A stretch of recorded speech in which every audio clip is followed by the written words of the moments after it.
Mga Technical Vocation Education Training o TVET stakeholders sa Visayas ug Mindanao nagtagbo sa Sugbo ning semanaha.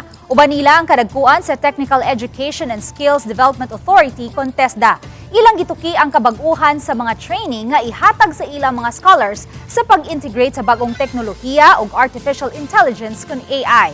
Ang 23rd Human Resource and Skills Development Conference gisalmutan sa 500 ka mga sakop sa Mindanao Technical Vocational Education Association o TVET trainers ug mga pangu sa mga institutions gikan sa Sugbo ug pipila ka bahin sa Central Visayas. Ang tema sa mong conference, Race for the Future of TVET, Resilience, Adaptability, Creativity ug Engagement.